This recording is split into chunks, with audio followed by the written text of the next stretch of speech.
It is so good to be with you all. What an extraordinary crowd. And it was organized in just a few days. It's amazing, amazing. There are few issues in Washington that could so easily bring together leaders of both parties in both chambers. But the survival of the state of Israel and her people unites us together, and it unites all Americans, all Americans. Let me be very clear. The United States stands unequivocally with our neighbor, our friend, our ally, Israel. They're neighbors in a global sense, that's right. Last week, a bipartisan group of members stood in solidarity on the steps of the House to mourn the lives in the October 7th attack and to grieve with the families of Israeli hostages that are still being held in Gaza. We heard heartbreaking and tragic accounts of their kidnappings. And of course, as you know, many of those families haven't received an update on their well-being since that day. As a parent myself, I can begin to comprehend their despair. All of us feel that way. This morning, we watched the horrific film that was produced by Hamas from their own cameras as they committed the assault. It's unspeakable. The auditorium was full of Republicans and Democrats in the House, and they wept as we watched the film together. Most couldn't sit through it. These Israeli hostages were kidnapped in their homes by barbaric Hamas terrorists for simply being Jewish and living in Israel. As Prime Minister Netanyahu says so well, this is a fight between good and evil, between light and darkness, between civilization and barbarism. The calls for a ceasefire are outrageous.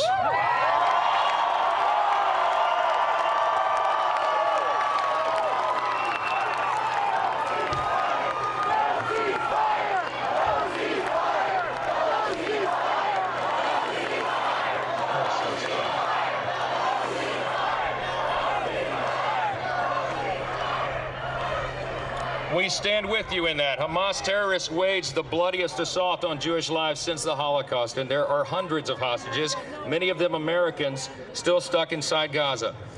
Israel will cease their counteroffensive when Hamas ceases to be a threat to the Jewish state.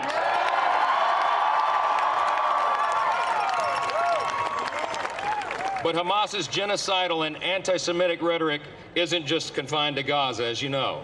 The war in Israel has awakened an alarming amount of anti-Semitism towards Jewish people here in the United States and across the globe. From the halls of Congress to college campuses, this rise of anti-Semitism must be stopped.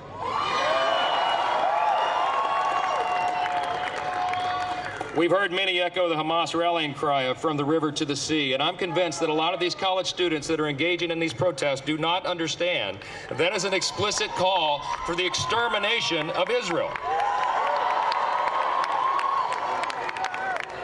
It is happening daily in our country, as you know, and it is unacceptable for Jewish Americans to feel unsafe at home. It is unacceptable for Jewish businesses to face violence, vandalism, and threats. It is unacceptable for universities to allow Hamas apologists to assault and accost Jewish students on campus.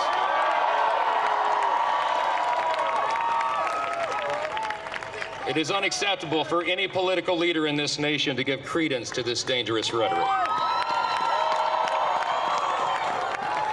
We can and we must do more to stand with our great ally and friend. And it is my hope that this gathering today serves as a reminder to the entire world, but also to those within our own borders, that the United States stands proudly with Israel and the Jewish people forever, forever. Thank you for allowing us to be a part of this. God bless you.